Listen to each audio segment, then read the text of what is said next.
So the Goblin event is now live in Season 11 of Diablo 4, and there are some ways to earn a ridiculous amount of loot when this event is active. And if you efficiently farm this event, you'll be able to not only just get ungodly amounts of gear and pretty much every resource you want for your main character, but it's also ridiculously fast to get up any ults you want to also play up to level 60 very quickly as well. But in this video, I want to go over the best way to farm goblins during this event. Now, with these goblin events in Diablo 4, there's usually a handful of ways to farm them. The main one you would do in previous seasons is go farm them in open world areas, and there was a couple really good spots, specifically the 2 PvP zones. You could run around and just farm them there, and there would be quite a lot there and in decently small zones. But another really good area is Nahantu. Nahantu still has higher spawn rates for goblins than pretty much any other zones. So you can go down to Nahantu and pretty much just run around anywhere, and you're going to pretty consistently come across random goblins. Now, these are pretty much always going to be singular goblins, and that's actually the main reason we're going to be using a different method in this video to farm legitimately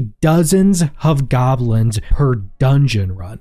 And this method is going to work so well in Season 11 because there were some pretty big changes to the weighting and rarity of some of the more rare affixes you could get on Nightmare Dungeon sigils. More specifically, the Treasure Breach affix, which is a legendary affix you can find on any Nightmare sigil, but in previous seasons, these were ultra rare. In fact, I think I've only gotten one in the handful of previous seasons after these were actually added into the game. So they were absurdly rare, and there was no amount of consistency you could do in previous seasons to actually get these. But this season, these are significantly more common, especially using some of the new seasonal rewards. It legitimately seems like they made the new Mythic Prankster Mythic Nightmare affix to be the much more rare affix, and now the Treasure Breach affix is a lower rarity in terms of how commonly you can actually get it. So if you focus on farming Nightmare sigils, you can actually get quite a lot of Treasure Breach Nightmare dungeons. And this is actually what we're going to be farming, because these Treasure Breach dungeons are ridiculous with this event, and they not only just add more goblins in there, they on average triple and sometimes even quadruple the amount of goblins you can find in these dungeons.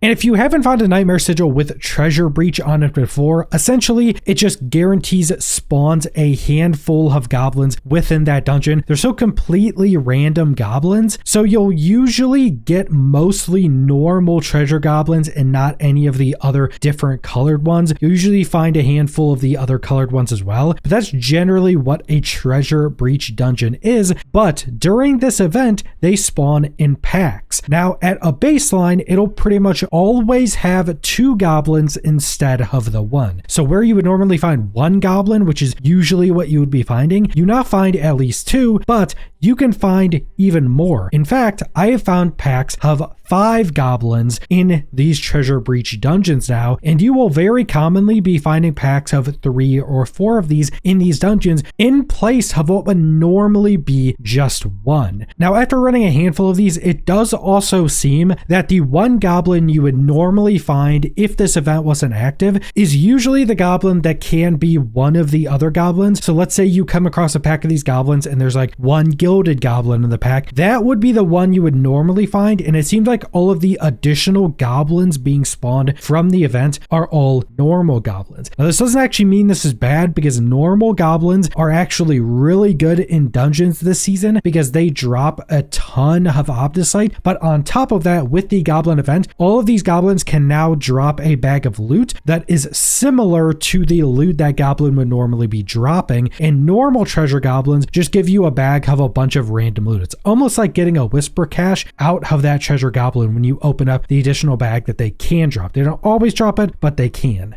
And this is really all you're going to be doing with this farm. You're going to be trying to get as many nightmare sigils as you possibly can to try to get treasure breach as the affix on them. Then you go run that dungeon. Make sure to clear out every corner of that dungeon because there will be a lot of goblins in it. You don't want to miss any, and you just go through, kill them all. Keep in mind, these will be in some pretty big packs of goblins. There will be tons of loot. You should more than likely just skip all of the normal legendary items. Pretty much only pick up greater affixes and uniques, and then all the other loot like the keys or gold or runes that all of these goblins are actually dropping. Also, make sure to be picking up all of their bags because their bags also come in different rarities. Like normal treasure goblins drop blue or magic rarity bags, then some of the other goblins drop legendary rarity bags. Just make sure after you kill a goblin, make sure you picked up its bag if it did drop one. But on top of all of that, which is already ungodly amounts of loot, you'll be getting so much obdicite, so many resources, so many runes, so many different keys for different activities, so much gold, and just so many random mythic and legendary drops. On top of all of that, you also have the reputation track for this event, which has a reputation track like normal seasons do, including the resplendent spark at the end. And these one-time rewards you go through just give you ridiculous amounts of everything in the game. Runes, a resplendent spark, tons of gear, tons of activity keys, just everything you could possibly think of it gives you a ton of, including some of the unique Undercity tributes, which are a really good way to get mythics and other uniques. But on top of that, there is also an infinite reputation reward that you can just get over and over and over again from this event. So after you max out the reputation, which should only take, I think, like 3 or 4 treasure breach dungeons, you can then just infinitely keep getting this reward like normal reputation tracks. So on top of these goblins, you are just getting more and more loot from the reputation track as well.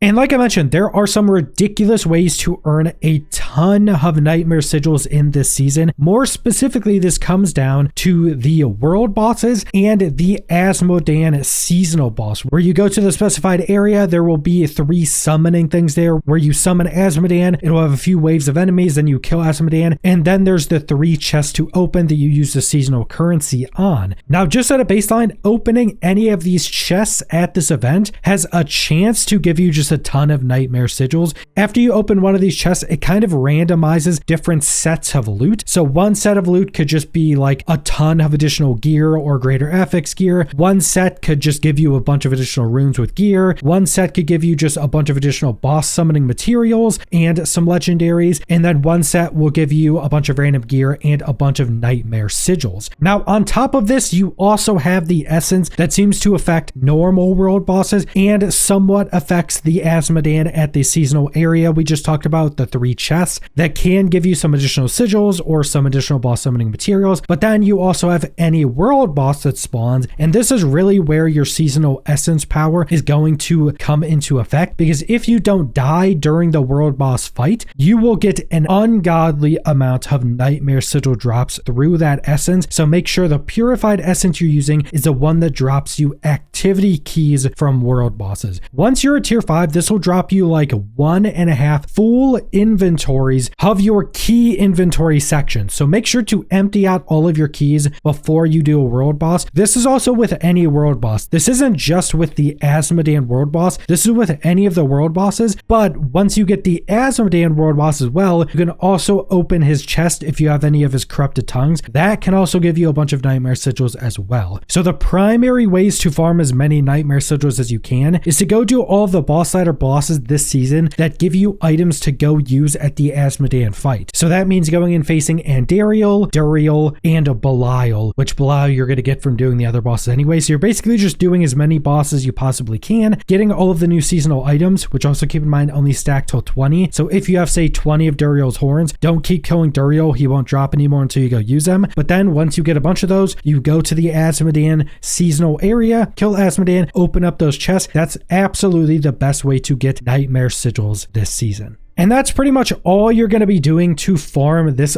Goblin event as efficiently as possible. The amount of loot you get from this is absolutely ridiculous. You can also just go and do any whispers during this event, because opening up any whisper cache drops another whisper cache on the ground that will also give you experience. You can just go earn a bunch of those on your main, put them into your stash, and open them on a new ult and level up that ult like that. But if you're just trying to farm up gear during this Goblin event, use what I went over in this video and you will have all of the loot you could ever want. But that's all I want to go over, so thanks for watching.